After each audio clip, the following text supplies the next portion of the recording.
The stats suggest that we should run the football against the Patriots. And that makes me so nervous. I just don't really know how else to really explain it. You're now listening to the Wandering Buffalo podcast with your hosts, Andrew Chang and Justin Goddard.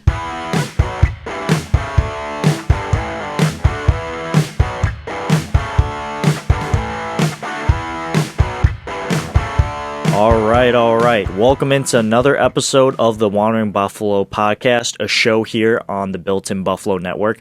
My name is Andrew Chang, and I lied. It's just going to be me again. I know I promised on Monday's episode that I would get Justin to be on these episodes working with me from here on out, but he's dealing with some ailments, some unforeseen ailments, so, I'm not going to tack him too hard for that, but it is just going to be me here today as I preview the second round matchup against the New England Patriots. But before we get into that, you can always find us on most social media, podcasting platforms, and even on YouTube by searching up the Wandering Buffalo podcast. And, just like the Monday episode, I have 4 talking points for us to get through ahead of this matchup. And, I was going to set this talking point up for later in the episode, but I think it's appropriate to start with this one. So my first talking point is the COVID-19 list and how it's affecting the Bills and the Patriots. And the reason why I decided to move this to the first talking point is because I just found out, quite literally 2 minutes before I pressed record to start this episode, that Cole Beasley has just been placed on the COVID-19 list. It's not ideal, and I think as I'm looking on this Yahoo Sports website, Deion Dawkins, John Feliciano, they're still on it, AJ Epinesa, Tyrell Dotson. We don't really know if they're going to be back in time for this game. I might not have my ducks all in a row, but it seems like their status for their game right now is quite literally up in the air. Now, when you look at the Patriots players that are on this list, they have wide receiver Kendrick Bourne, linebackers Harvey Langi, Cameron McGrone, and Ronnie Perkins. So they're gonna be out. Well, if this is working under the assumption that those players aren't going to be available for the game, that one of their better top wide receivers might not play, and they're going to be challenged with some linebacker depth. Now, it's not their starting linebacker, but, still, regardless, that's an area of concern for the Patriots. And flipping the script back to the Bills, we might not have Deion Dawkins and John Feliciano still. We're just hoping that they test negative. And again, this is just working under the assumption that they're vaccinated. And I'm not going to get into all that because I just don't want to. And yeah, this isn't a political pod. This is a Bills pod. So let's just hope that, and this goes for the Patriots and the Bills, that everyone is okay, safe, and healthy. I don't really like the fact that this is happening right now, and this is like the NFL isn't dealing with this issue isn't a vacuum with the Bills and the Patriots. This is happening all over the league right now. We saw multiple games get moved this week. The Browns, and I'm pretty sure Tyreek Hill, Patrick Mahomes, and Travis Kelce are also kind of up in the air for this game that's happening. And I'm recording on on Tuesday, so I think that their status for their next game is up in the air as well. And that's just an example that this is the world that we're living in right now, and teams are just going to have to adjust on the fly. So if you didn't really enjoy what you saw with the offensive line and how they dealt with the COVID-19 edition with Deion Dawkins, unfortunately, it's what we're going to have to deal with, and it's not ideal, and the Patriots are going to have to deal with it too. It's just another obstacle in the way for both teams. So I say all this to really just recap, like, again, I just hope that everyone's healthy, safe, and just can get back to helping their team achieve their goals. And that's all I can really say about that. Like I said, Cole Beasley, the newest addition to the COVID-19 list. So the Bills are out or probably going to be without one of their featured wideouts. So Gabe Davis stepped up for Emmanuel Sanders. It looks like Isaiah McKenzie, I'd imagine, would fill in for Cole Beasley. But we'll see how the Bills adjust to that obstacle.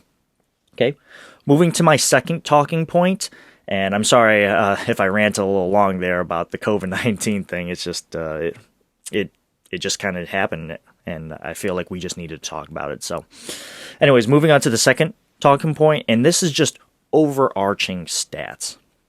Okay, and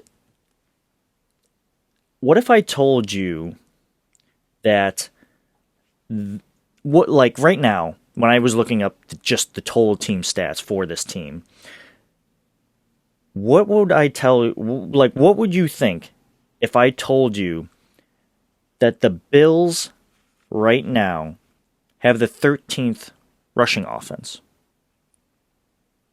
I would have said, really? And that's how I felt when I was looking this up currently ahead of this matchup. I was like, wow, the Bills have the 13th ranked rushing offense in the league, and that's, Josh is typically the leading rusher for this team, so he's probably the reason why the Bills even have that high of a stat. And the Patriots actually have the 14th ranked rushing offense in the league. Not something that I would have imagined. So when I thought about the Patriots, I thought they would have a higher ranked rushing offense, and that the Bills would have a significantly lower rushing offense. Kind of weird. Now, when you go to the passing offense, the Bills have the 7th. And I don't think that comes as a surprise to us, right? We know that this team is a pass-first offense. That's what the Bills want to do. We have all these weapons, and like I said, we're going to be without one of them ahead of Sunday's matchup, but, the Bills are a pass-first team, and that's what they'd like to do. But what if I told you that the Patriots have the 17th pass offense? That's something that I guess I wasn't expecting. I thought they would have been ranked a little bit higher than 17th. I know I was talking to Justin ahead of this, and I asked him the same question, and he was like, I'm going to say like 10 to 15 range. So both of us were working under the impression that the Patriots had a higher ranked pass offense. At least from a bird's eye view, we think that this team is a better passing offense than what these stats would suggest, right? Now, moving on to just offense in general, the Patriots have the 16th ranked total offense, while the Bills have the 7th total offense. Okay. So there's from a bird's eye view, again, you would imagine that the Bills could take advantage of the fact that they are, 9 spots higher than the Patriots on offense, but then you got to transition to defense, and the Bills have the number 1 total defense, while the Patriots have the 3rd total defense. I already mentioned that the Bills have the 7th ranked passing offense, but the Patriots have the 3rd ranked pass defense. The Bills have the 1st pass ranked defense. So when I'm looking at this, initially I can think to myself, okay, well, if the Patriots have the 17th ranked pass offense, but the Bills have the number 1 pass defense, this should be a favorable matchup. And then when you look at the Patriots rushing attack, which ranks 14th, and then the Bills have the 13th ranked, pass or rush defense, it should kind of land in the Bills' favor. But I don't know what it is. I just don't really feel like it's gonna be that easy, right? It's not gonna be just like a trade off, 1-for-1. Like we'll be fine. The stats suggest that we should be able to lock down the Patriots, because I don't think that that's what's going to happen. I think that this is going to be, again, a very close game, as what these stats are suggesting, but I think that the Patriots are going to be able to find their way to get their weapons open. And again, Kendrick Bourne, we don't know what his status is going to be leading up to the game, but he might not be available, so that might help the Bills out. And we already know this. Tre'Davious White's not available, and Dane Jackson, this is his second week starting.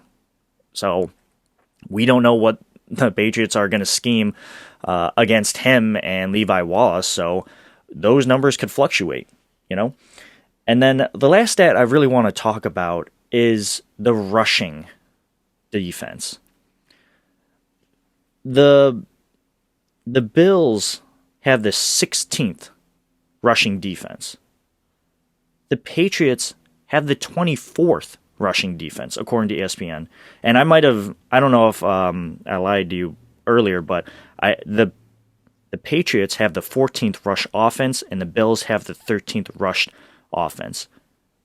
Rush defense, the Bills have the 16th rush defense, and the Patriots have the 24th. I did not expect that.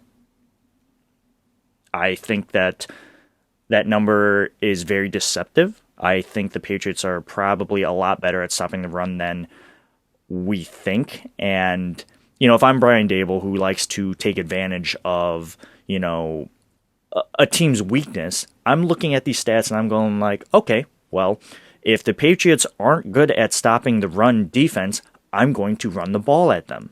And it should make sense, since the Bills have the 13th ranked rush offense, so they're a little above average, I guess. So this should be an area that the Bills should attack if philosophically the Bills want to attack another team's weakness. Now, I know if you're a Bills fan like me, you're like, I don't want to rush the football because we're not good at it. And I get that it says the Bills are the 13th rushing offense, but it definitely does not feel like that. It feels like we're like bottom tier rushing offense. But again, on this piece of paper that I've written down all the statistics to from courtesy of ESPN, it would say otherwise. The stats suggest that we should run the football against the Patriots. And that makes me so nervous. I just don't really know how else to really explain it. I think deep down that the Bills are going to try to run the football against the Patriots defense, but the way that they go about establishing the run recently has been like, okay, we're just going to run the football first, and then that will open up passing lanes. Look back against that game against the Buccaneers. First half, they abandoned the run. Like, no running back touched the ball. It was Josh Allen. Quarterback design runs, passing plays, heavy passing plays. Then in the second half, you saw running lanes open up because the Buccaneers were like, okay, they're just going to run the football. There's literally no reason why this running back isn't going to do anything. We saw Devin Singletary have a really good second half there. And Devin Singletary had a pretty decent game against the Carolina Panthers, too. Nothing that really jumped out of the page. I think it was like 4.4 yards per carry, had that 16-yard run for a touchdown. But, I think maybe instead of trying to establish the run first, the Bills should try to establish the pass first. And I get it. The Patriots have the number 3 passing defense. Well, Carolina had the number 2 passing defense. So, and Josh Allen accounted for 3 or 4 touchdowns. So, it's definitely possible for them to go against the grain here, even though statistics would say don't pass the football against the Patriots. Well, I think that if the Bills want to get a solid running game into this, they need to do some passing. Like, whether that's like short like bubble screens, stuff like that, just to get people like in rhythm and eventually sprinkle in some runs. That will open up the running game, and it just almost sounds counterintuitive, but if the Bills are going to go about it, I think that's the way they should do it. Before we get into the third segment, we're going to take a quick break, and we'll be right back.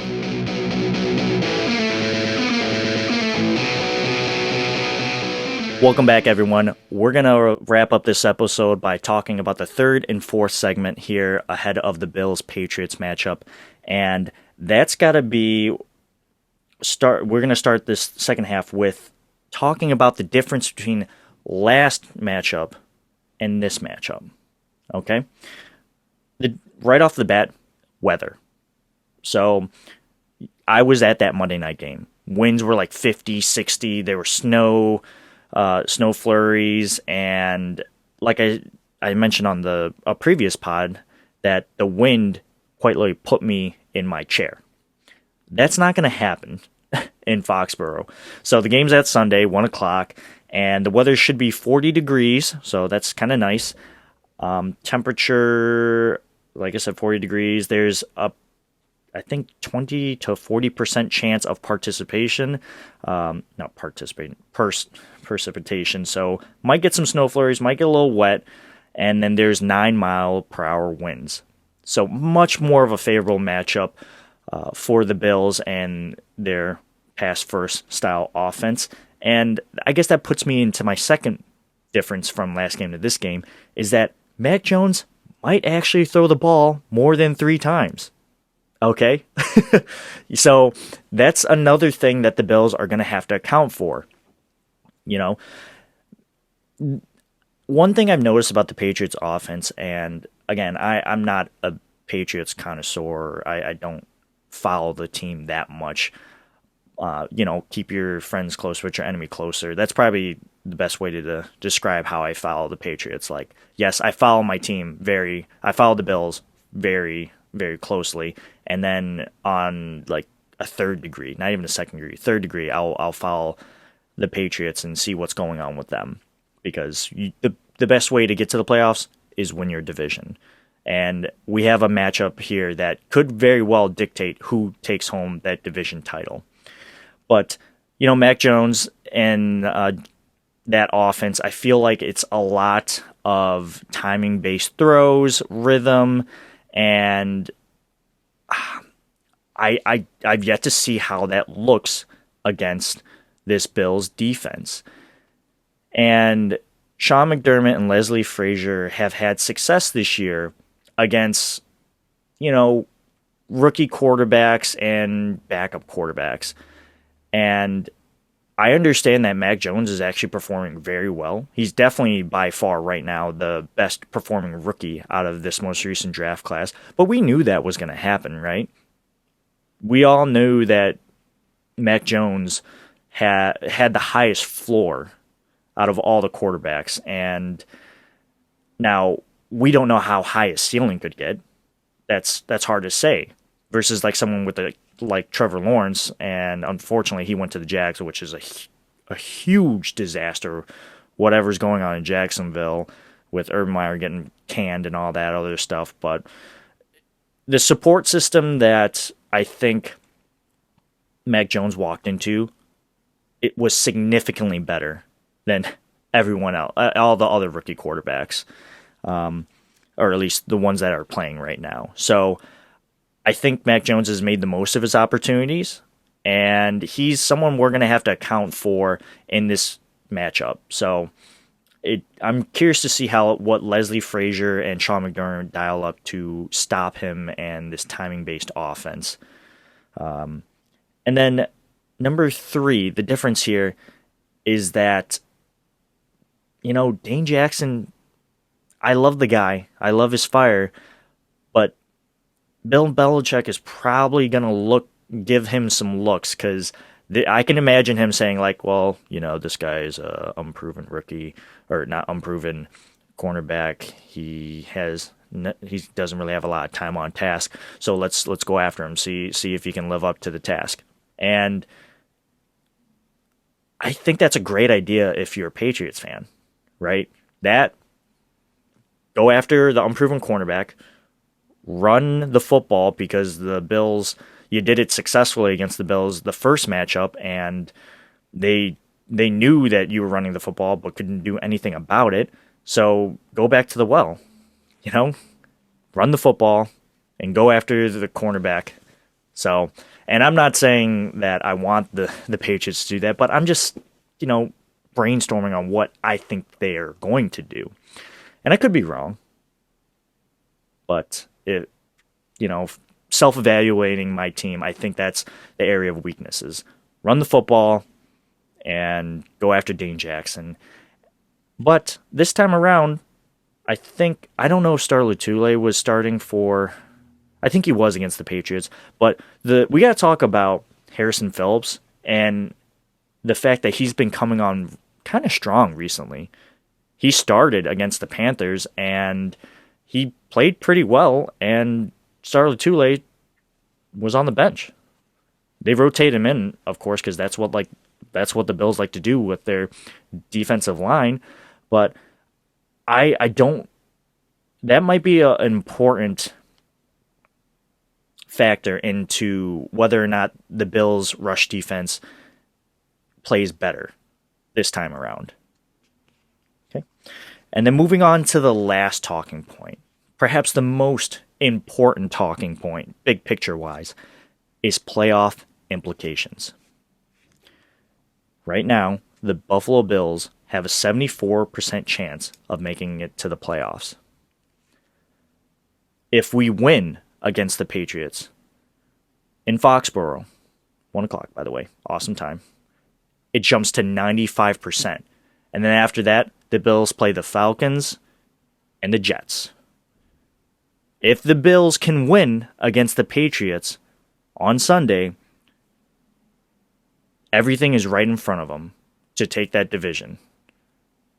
Unless something crazy happens. If they win in, I don't know how the implications work and whatnot. And I'm getting all these numbers and whatnot from the New York Times playoff calculator. But if the Bills lose against the Patriots, their chances of making the playoffs drops to 57%. A coin flip. That's huge. I would argue that both of these Patriots games were huge for both teams, right? The last one was all right, if the Bills lose this game, then they basically drop to the 7th seed or out of the playoffs. And we saw that the Bills lost and they dropped to the 7th seed. Then we had to play the Bucs. And luckily, some things happened where the Bills were still the 7th seed. Now, this game, but if we actually won that game last Monday night, I'm pretty sure we would have been tied for the number 1 seed, or we would have definitely been the division leader.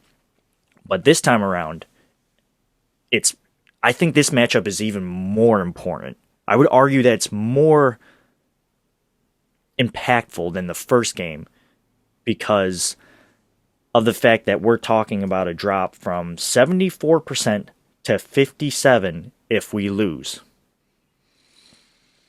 Was that 14%? Yeah, that's a pretty big swing. That's a pretty big swing right there if the Bills lose. But if the Bills win, we jump up to 21% of making the playoffs. 74 to 95. This game is so significant for what the Buffalo Bills want to do. Right? Everything is right there for them. They just got to go out there and do it. Can they do it? Yeah, of course they can do it. Will they do it? I don't know. Nobody knows, and I'm a pretty nervous person when it comes to these types of matchup, and historically they would go in the Patriots' favor, but I think this matchup is going to be much different. than last year and this year's previous 3 games, because we had that crazy weather game that neutralized all passing attacks, and when the Bills did decide to start passing, it was a little too late. And then last year they had Cam Newton throwing it, who was a shell of himself, and we were reminded that against the Panthers this past Sunday. This is the first time that the Bills are actually going to get a look at Mac Jones and that Patriots team. So can the Bills answer the call? Go out there and do it. To quote Joe Marino, either do it or don't.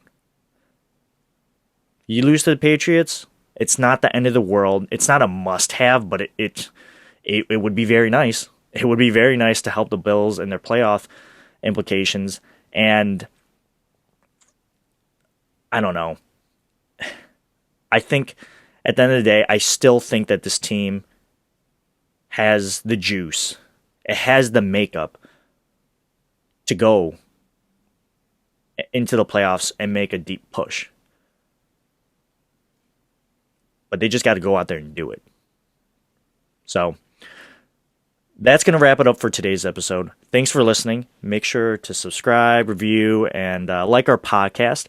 Again, we're a show on the Built-In Buffalo Network, and we're always looking for amazing guests. So if you're interested in joining our show, reach out to us on social media and podcasting platforms, and even on YouTube by searching up the Wandering Buffalo Podcast. Again, my name is Andrew Chang, and you can find me on most social media by looking up Two Changs, and my usual co-host, Justin Goddard, who will be back next week. I'm going to try my best to make him join next week. I'm not going to make a promise this time because I've already broken that promise a couple of times now, but hopefully I can corral him back in for next week's episode. And yeah, you can find him on most social media platforms by searching up JGods22. Like I said, that's going to do it for today's episode. Hopefully, we'll be talking about a Bills victory come our recap episode, which is now moved to Mondays. But other than that, all I got to say is go Bills.